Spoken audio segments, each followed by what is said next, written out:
Cześć, witam Was w nowym filmie na kanale Notopstryk. Dzisiaj powiemy sobie trochę o systemie Micro 4/3. Jest to system, z którego sam korzystam i w którym pojawiają się coraz to bardziej zaawansowane korpusy, obiektywy Pro ze światłem 1.2. To wszystko bardzo fajnie, dobrze, że takie produkty się pojawiają, ale przez to trochę zapominamy o tym, jaka jest największa zaleta tego systemu, bo te obiektywy i zaawansowane korpusy są dosyć duże, a największą zaletą tego systemu jest jego mała wielkość i waga, przez to idealnie sprawdza się w fotografii podróżniczej. Żeby Wam o tym przypomnieć, przygotowałem następujący zestaw, który mieści się w tak małej torbie i waży niewiele ponad kilogram, czyli praktycznie tyle co nic, tyle co butelka wody, którą zabieramy w góry i zajmuje, tak jak widzicie, bardzo mało miejsca. Już Wam pokazuję, co wchodzi w skład tego zestawu. Po pierwsze, zaczniemy sobie w sumie od obiektywów. Obiektyw 9-18, zaraz powiemy sobie o tych obiektywach więcej, na razie tylko powiem, co wchodzi w skład zestawu.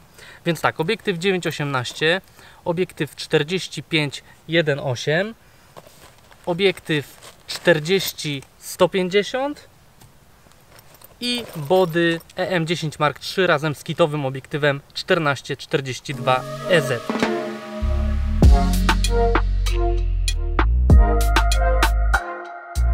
Zaczniemy sobie od obiektywu 14-42 EZ, bo jest to obiektyw kitowy, czyli taki, jaki dostajemy razem w zestawie z aparatem.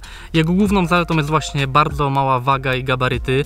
Razem z body, z kartą pamięci i z baterią taki zestaw waży tylko 700 gram, więc kiedy chcemy maksymalnie odchudzić i odciążyć to, co ze sobą zabieramy, no to możemy wziąć tylko aparat z tym obiektywem. On ma dosyć uniwersalny zakres ogniskowy, zrobimy nim i jakieś zdjęcie na szerokim kącie i takie mniej więcej trzykrotne przybliżenie.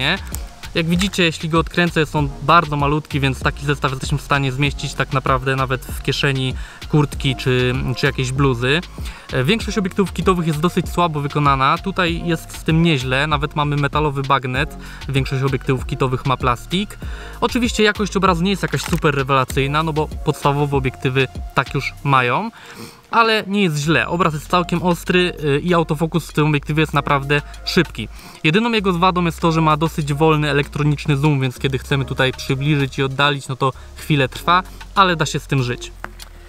Kiedy mamy już załatwiony podstawowy zoom, to warto zadbać o szeroki kąt. Szczególnie, że podczas podróży często chcę fotografować krajobrazy albo architekturę. Tutaj proponuję Wam obiektyw 9-18. Jest to obiektyw ważący tylko 155 gram, czyli również bardzo lekki. Również posiada metalowy bagnet. Jego design jest trochę przestarzały, bo jest to jeden z pierwszych obiektywów, jak Olympus wypuścił. Niestety do tej pory go nie odświeżył, więc to jest w sumie jego jedyna wada. No i ma trochę archaiczny system rozkładania. Niestety trzeba go przekręcić, żeby się odblokował. I kiedy chcemy go złożyć, trzeba przesunąć tu taki guzik i wtedy można go złożyć do pozycji transportowej, która jest właśnie taka kompaktowa. Ale ten obiektyw pomimo swoich wad odwdzięcza się bardzo dobrą jakością obrazu. Jest ostry, nie ma większych wad optycznych i nie krzywi boków, więc spokojnie można nim robić właśnie krajobrazy czy architekturę. Autofokus ma całkiem szybki. I co ważne, ma normalny gwint na filtry, co powtarzam niejednokrotnie, bo wiele obiektywów szerokokątnych ma wypukłą soczewkę i potem jest problem z mocowaniem filtrów, trzeba kupować specjalne drogie holdery i drogie filtry. Tutaj mamy gwint, który ma zaledwie 52 mm, więc bez problemu kupicie tanie filtry i będziecie je sobie tutaj mocować, a jak wiadomo, przy fotografii krajobrazowej filtry są praktycznie niezbędne. Więc 9-18, podstawowy szeroki kąt do podróży, mały, lekki. Polecam. Mieliśmy już szeroki kąt, więc teraz czas na coś z dużym przybliżeniem. Mam dla Was obiektyw 40-150. To jest obiektyw kitowy, on jest dodawany też w zestawie do EM10. Można kupić taki zestaw 14-42 obiektyw plus obiektyw 40-150 i najbardziej się to wtedy opłaca. Jest to obiektyw kitowy, więc jest on dosyć słabo wykonany, jest plastikowy, ma nawet plastikowy bagnet, ale za to odwdzięcza się bardzo małymi gabarytami i bardzo niską wagą, bo waży tylko 190 gram. Jak na obiektyw, który ma ogniskową w przeliczeniu na pełną klatkę aż 300 mm, to jest to naprawdę bardzo mało.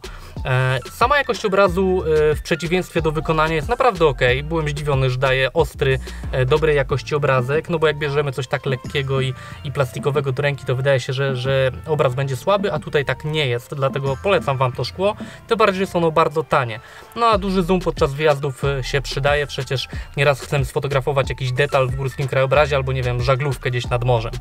Więc 40-150, jeśli potrzebujecie dużego, niedrogiego zooma w Micro 4/3, to sprawdźcie ten obiektyw. Wszystkie obiektywy, które Wam do tej pory pokazałem, są to obiektywy podstawowe, a więc dosyć ciemne, więc warto by było mieć jakiś obiektyw, który będzie jasny i tutaj proponuję Wam obiektyw 45 ze światłem 1.8. Jasny obiektyw zawsze warto mieć ze względu na to, że no czasem jest mało światła i żeby nie podnosić za mocno czułości i nie degradować jakości obrazu, no to warto bardziej otworzyć przysłonę, a po drugie chcemy czasem uzyskać ładnie rozmyte tło, na przykład przy portrecie. Wtedy taka 45 1.8 bardzo dobrze się sprawdzi. Jest to obiektyw o świetnym stosunku jakości do ceny.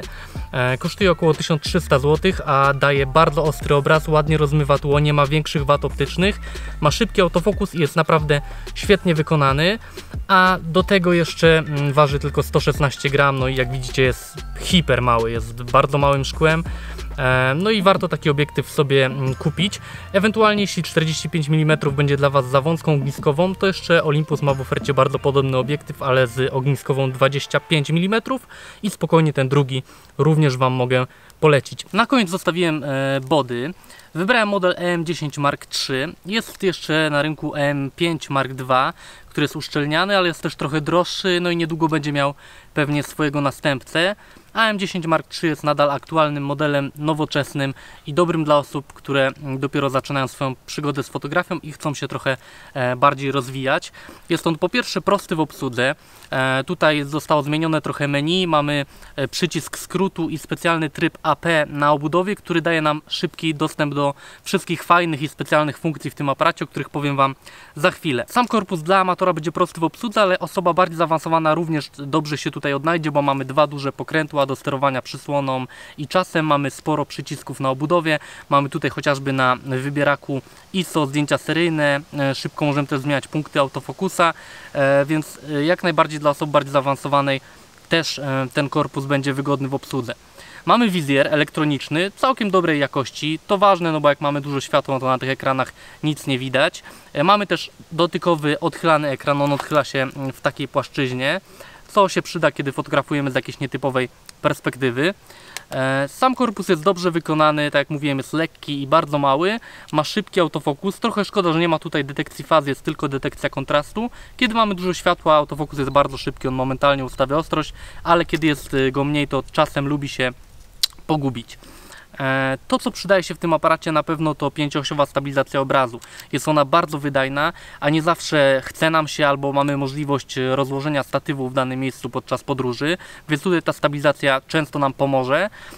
Druga rzecz, przy filmowaniu też ona bardzo świetnie się sprawdza, a nie zawsze też mamy czas i chęć targać ze sobą gimbal, kiedy na przykład idziemy w góry. Tutaj jesteśmy w stanie wykonywać płynne ujęcia z ręki i ta stabilizacja jest jedną z największych zalet tego aparatu. Kolejny tryb, który się Wam na pewno przyda podczas podróży, to tryb Lifetime i Live Composite. Te dwa tryby pozwalają robić zdjęć na długim czasie naświetlania.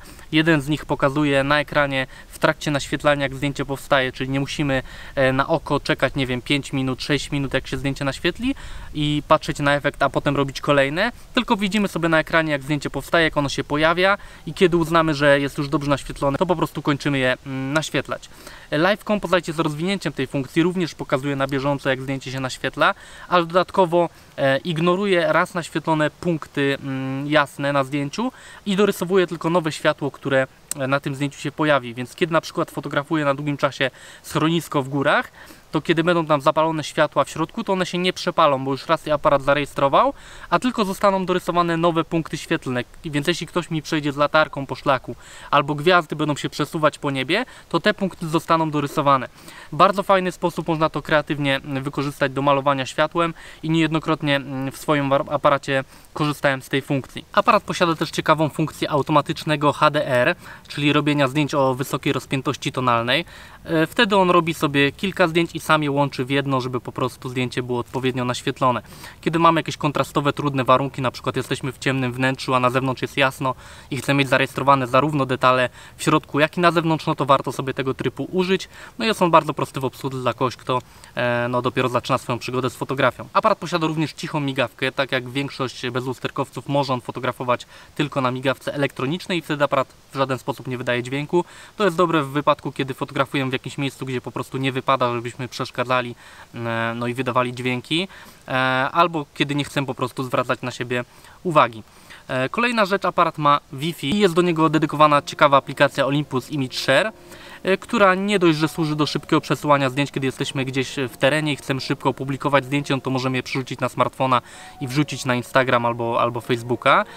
Dodatkowo umożliwia ona teraz eksport RAW-ów. Wcześniej nie było to możliwe, można było tylko eksportować JPEG-i, teraz obsługuje też RAW-y. I dodatkowo można sterować bezprzewodowo za pomocą smartfona naszym aparatem, więc kiedy na przykład chcemy sobie zrobić zdjęcie gdzieś w górach i nie ma nikogo, kto by mógł nas sfotografować, możemy postawić sobie aparat gdzieś na statywie i mając na telefonie podgląd tego, co widzi aparat oraz możliwość zmiany ustawień, fotografować po prostu siebie z pewnej odległości. W podróży też często wykonujemy zdjęcia timelapse. Tutaj też nie ma z tym problemu. Aparat ma bardzo rozbudowany tryb timelapsów. Można wybrać, ile zdjęć ma być zrobione, z jakim interwałem czasowym oraz ustawić też opóźnienie, więc możemy go zaprogramować, że o jakiejś dokładnie godzinie ma zacząć robić zdjęcia, no i zrobić tyle i tyle klatek z takim i takim przesunięciem. Możemy mieć te zdjęcia osobno zapisane na karcie, albo aparat może z tego sam złożyć film w rozdzielczości HD, Full HD albo 4K. Na pewno przydatna funkcja podczas podróży. Ostatnią przydatną funkcją będzie na pewno filmowanie. Aparat filmuje w rozdzielczości 4K w 24 bądź 30 klatkach na sekundę, albo w rozdzielczości Full HD od 24 do 60 klatek na sekundę, więc tutaj wybór klatkarzy jest dosyć spory. Sama jakość filmu jest dobra. Spokojnie można polecić do jakichś tam amatorskich filmów gdzieś z wakacji czy z podróży. Stabilizacja tutaj bardzo pomaga, bo właśnie te filmy są ładne, ostre, nie widać tych drgań z naszej ręki. Jedyna wada, no to niestety aparat nie ma możliwości podłączenia zewnętrznego mikrofonu, więc jeśli chcemy mieć lepszy dźwięk niż to, co oferują wbudowane mikrofony, no to musimy sobie nagrywać dźwięk na jakieś osobne urządzenie, na przykład na rejestrator dźwięku. Ale da się to obejść, a sama jakość filmu jest naprawdę dobra w tym aparacie. Więc jak widzicie, tych funkcji tutaj jest naprawdę wiele i ten aparat, mimo że jest mały i dosyć niepozorny i niedrogi, no bo jest to aparat dedykowany raczej dla początkujących fotografów lub takich początkujących entuzjastów fotografii, a mimo wszystko ma bardzo rozbudowane funkcje i można naprawdę kreatywnie i fajnie z tego aparatu sobie korzystać.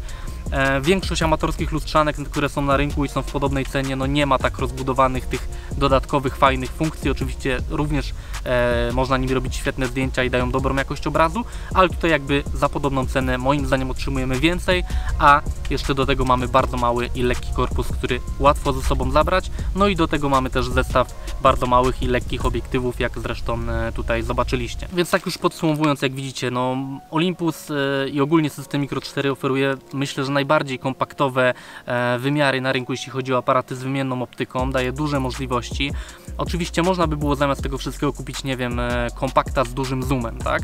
Ale ta jakość zdjęć z tego kompakta będzie znacznie gorsza i nie będzie on miał tak rozbudowanych i zaawansowanych funkcji jak ten aparat, więc tutaj myślę, że jeśli chcemy się trochę bawić w fotografię, trochę bardziej nas to interesuje, to warto jednak pójść w aparat z wymiennymi obiektywami i kupić kilka obiektywów, niż zaopatrzyć się w jakiegoś kompakta z dużym zoomem. Co ważne, Olympus regularnie organizuje cashback, czyli kupując obiektyw bądź aparat otrzymujemy część pieniędzy z powrotem na konto i zazwyczaj są to dosyć duże zwroty, więc kiedy chcemy kupić kilka obiektywów i aparat, to naprawdę można bardzo mocno cenę takiego zestawu sobie obniżyć.